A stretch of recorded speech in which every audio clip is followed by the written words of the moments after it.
Hello everyone, this is Builder for BasicLoL.com, and in this video, I'm going to give a basic overview of teamfights. In its most broad definition, a teamfight is when two groups from the enemy teams fight. However, in this video, I'm going to focus on 5 versus 5 fights, which mostly occur later into the game. These teamfights will often occur over objectives, and will strongly determine whether your team will win or lose the game. The first thing I want to go over in teamfighting is the positioning of each player, or the formation you want to adopt. In this general formation teams will use, the tanks and bruisers, the people who can take a lot of damage, will be in front, and the mages, marksmen, and supports will be in the back. These players can be further up if they have an escape, such as Ezreal, and should be further back if the enemy team has a good assassin, or can easily jump to the back line. But there are exceptions to this rule. I mean, some supports, such as Sona, will want to be slightly closer so that they can follow up and engage with an ult. But generally, when you're squishy, you want to be in the back, and when you're tanky, you want to be in the front. During a teamfight, there's a couple of roles you can try to adopt as you're fighting.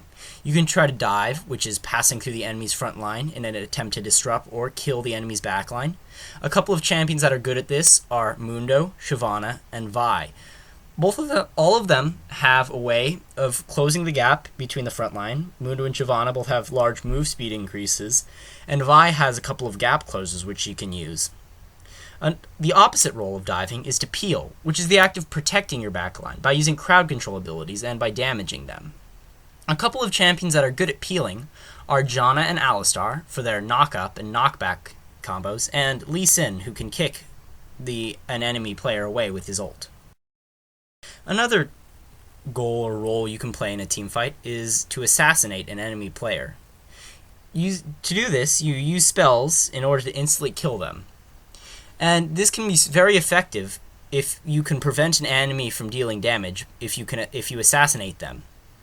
And you should focus on fed champions on the enemy team, the champions that do a lot of damage. Another role in teamfights is the area of effect focus.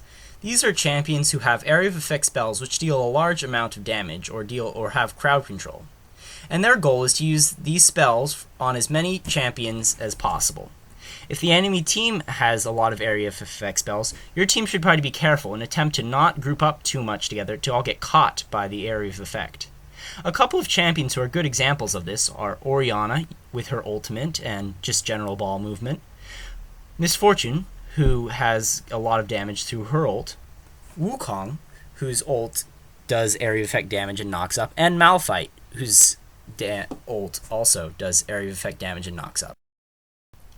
Another role is the DPS, or damage per second role. This role is filled by mages with low cooldowns, marksmen, and melee carries.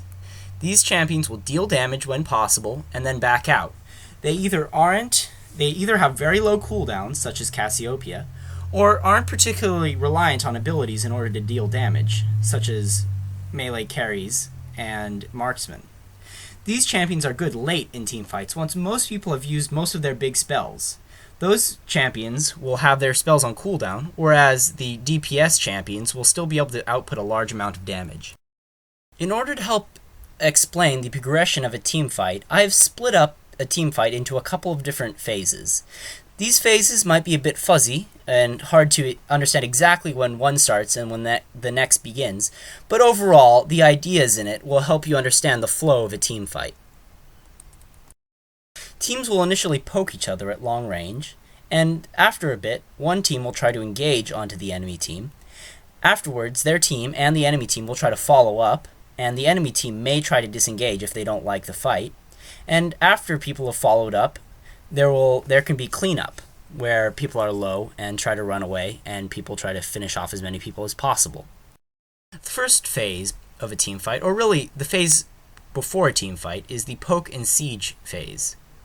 During this time, an enemy team will try to take an objective or tower, and they will use long-range poke spells to try to zone them off and deal damage to it.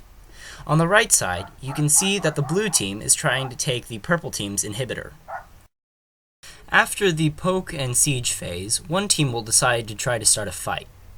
Generally, they will use a gap closer or range crowd control spell in order to lock an enemy in place and start the fight.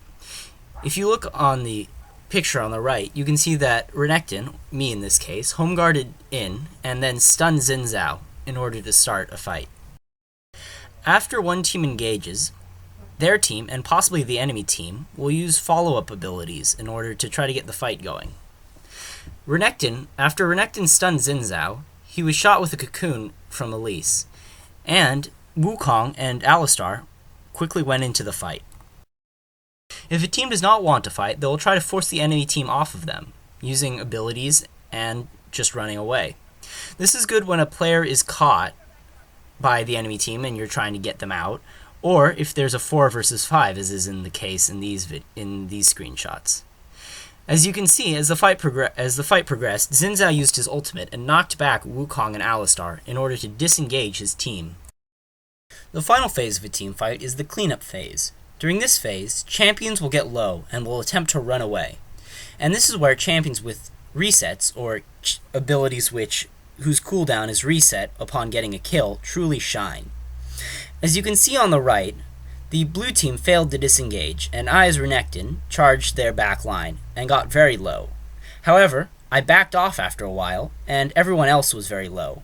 At this point, both teams are trying to finish off the remaining low players in order to get the final couple of kills. Well, that's it for this video. This has been a very brief overview of Teamfights.